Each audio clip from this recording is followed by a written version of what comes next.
Il y a certaines personnes qui ont besoin de se protéger, qui ont besoin d'être protégées. Mais bon, sacrifier l'économie, sacrifier la psychologie, etc. Enfin, tous les sacrifices qu'on fait sont complètement hors de proportion avec le risque réel. Enfin, je pense avoir une idée de la raison d'être de tout ça. Tout ça, c'est lié avec un processus de mondialisation.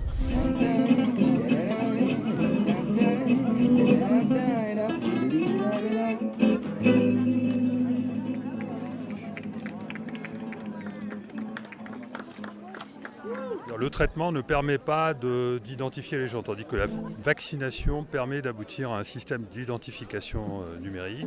Big Pharma a de très bonnes raisons de vouloir imposer cette politique qui consiste à arriver tous au vaccin. Tout ça, ça vient d'une conception matérialiste de monde qui prend l'homme pour une machine biologique.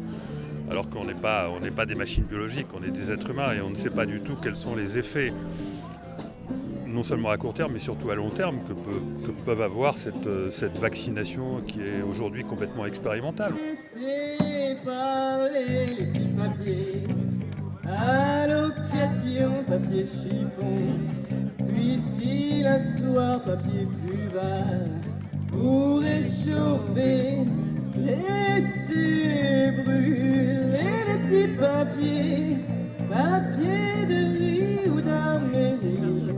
Qu'un soir il puisse papier maïs pour réchauffer. Et c'est la même idéologie que l'idéologie du Forum économique mondial, puisque tout ça, ça nous conduit vers ce qu'on appelle le transhumanisme. On ne peut pas véritablement reprocher aux acteurs de ces... parce qu'ils sont dans des croyances qui sont fausses. L'humain est en train de se rendre compte, grâce à la science, et grâce à la physique moderne, que la conscience n'est pas le produit du cerveau, que c'est quelque chose de beaucoup plus fondamental que ça. On vit encore dans un paradigme matérialiste qui est tout le mental. Tout doit venir du mental, alors que le mental, il est fondamentalement limité.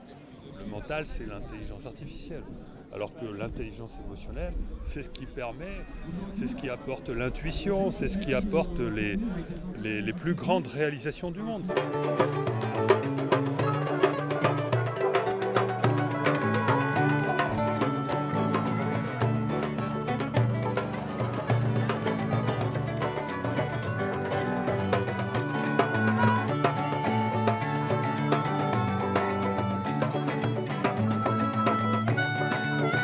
Système d'identification électronique qui part d'informations qui sont à l'intérieur du corps. Ça, c'est l'objectif du transhumanisme. C'est l'objectif de la grande réinitialisation, parce qu'à ce moment-là, effectivement, vous pouvez contrôler tout le monde. Et puis, alors là, vous supprimez le terrorisme, il n'y a aucun problème. Vous supprimez tous les...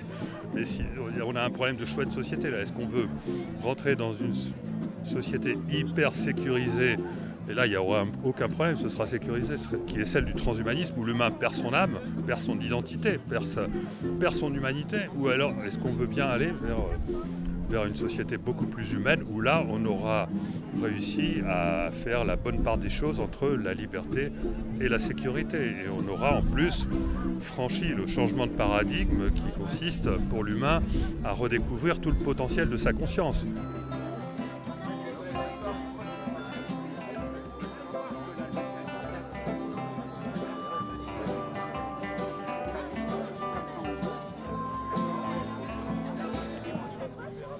Quand on se retrouve dans une impasse où on peut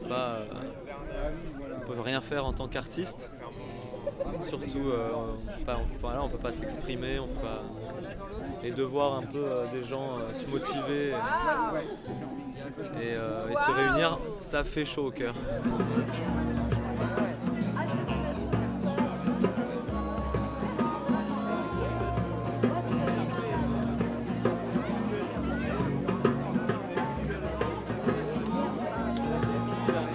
Lundi prochain, je vais intervenir, mais à ma manière. Et je vous conterai une histoire par rapport à ce qu'on est en train de vivre en ce moment. Mais je vous le ferai avec de la poésie. Ouais. Je vais vous surprendre. Ben oui, voilà. Hein.